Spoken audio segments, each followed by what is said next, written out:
বাংলা সাহিত্যের কিছু গল্প নিয়ে আমার এক বিশেষ নিবেদন স্তুতি।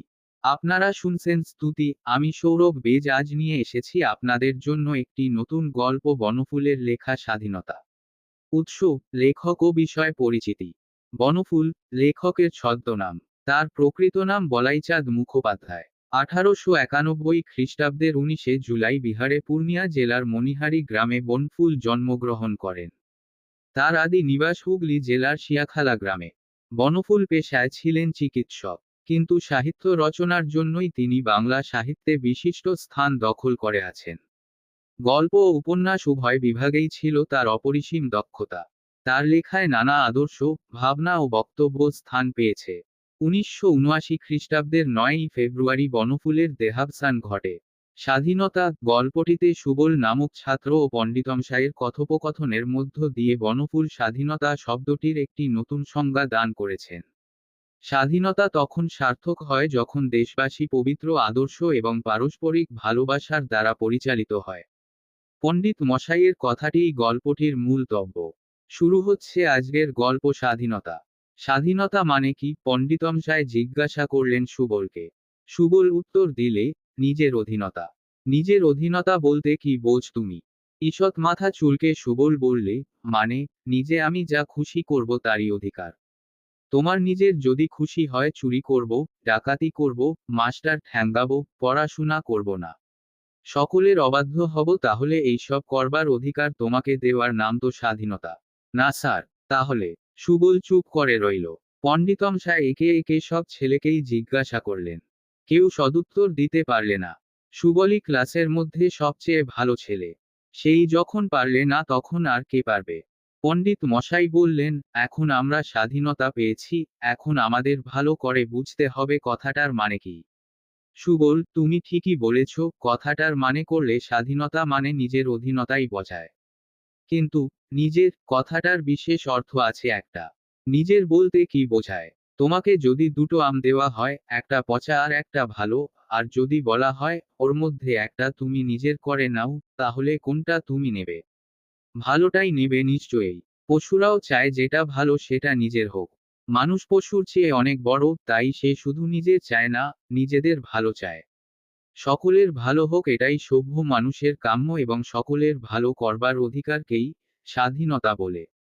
যারা পরাধীন জাতি, তারা এ অধিকার থেকে বঞ্চিত। তারা সাহস করে একটা ভালো কথা পর্যন্ত বলতে পারে না, যদি সেটা শাসক জাতির স্বার্থ বিরোধী হয়। তাই স্বাধীনতা যাদের থাকে না, ভালো হবার অধিকারী তাদের থাকে না। সকলের ভালো হোক কোনো বিদেশি শাসক সম্প্রদায়ের এ অভিপ্রায় কখনো হতে পারে না। দেশের ভালো হোক, দশের ভালো হোক, সকলের ভালো হোক, এই হলো স্বাধীনতার লক্ষ্য। যখন তোমরা আর একটু বড় হবে তখন বুঝতে পারবে আমাদের সকলের মধ্যেই ভগবান আছেন। স মানে ভগবান, তাই স্বাধীনতা মানে ভগবানের অধীনতা, যা মঙ্গলময় তারই অধীনতা। পণ্ডিতমশাইয়ের কথা সকলেই মন দিয়ে শুনল, কিন্তু তার কথার সমস্তটা বুঝতে পারল না সবাই। স্কুলের ছুটি হয়ে গেল। সুবল পণ্ডিতমশাইয়ের কথাগুলোই ভাবতে ভাবতে বাড়ি যাচ্ছিল। পণ্ডিতমশাই এ বললেন, তা যেন বড্ড বেশি ঘোরালো গোছের। ভগবান টগবান এনে এমন একটা ব্যাপার করলেন দুই ঠিক বোঝা গেল না সবটা। সে স্বাধীনতার একটা সোজা মানে খুঁজছিল মনে মনে। একটু পরেই হঠাৎ ব্যাপারটা পরিষ্কার হয়ে গেল, তার কাছে যা খুঁজছিল পেয়ে গেল।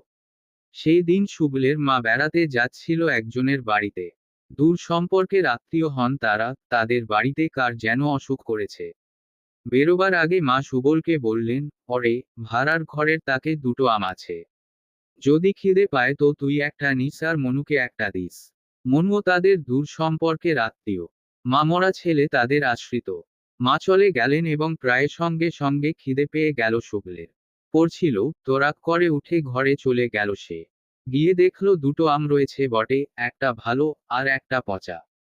পণ্ডিতমশাইয়ের কথা মনে পড়ল। তিনি এই আমেরই উদাহরণ দিয়েছিলেন। যা ভালো সেটাকেই নিজের করে নেওয়া উচিত এবং সেইটে নেবার অধিকারকেই স্বাধীনতা বলে। ভ্রূকুঞ্চিত করে দাঁড়িয়ে রইল সে খানিকক্ষণ। পচা আমটা মনুকে দিতে কিছুতেই মন সরছিল না তার। ওকে দিলে ও নেবে, কারণ ও আশ্রিত, কিন্তু সেটা দেওয়া কি উচিত? পচা আমটাই নিলে সে, ভালোটা মনুকে দিলে। একটা অদ্ভুত আনন্দে সমস্ত মনটা ভরে উঠল সুবলের। পণ্ডিত মশাইয়ের বাড়ি সুবলদের বাড়ির কাছে। এক ছুটে সে চলে গেল পণ্ডিত মশাইয়ের বাড়ি। পণ্ডিত মশাই শোয়ার আয়োজন করছিলেন। পণ্ডিত মশাই, স্বাধীনতার আর একটা মানে খুঁজে পেয়েছি, যা করলে সত্যিকারের আনন্দ পাওয়া যায়, তাই করবার অধিকারকে স্বাধীনতা বলে। সুবলের মুখ উদ্ভাসিত। পণ্ডিত মশাই হেসে বললেন, ঠিক বলেছ। আপনারা শুনছিলেন স্বাধীনতা, রচনা বনফুল, গল্প পাঠে সৌরভ বেজ। গল্পটা যদি ভালো লেগে থাকে তবে চ্যানেলটা সাবস্ক্রাইব করে পাশে থাকবেন এবং বন্ধুদের মধ্যে শেয়ার করবেন। আবার একটা নতুন গল্প নিয়ে হাজির হবে স্তুতি।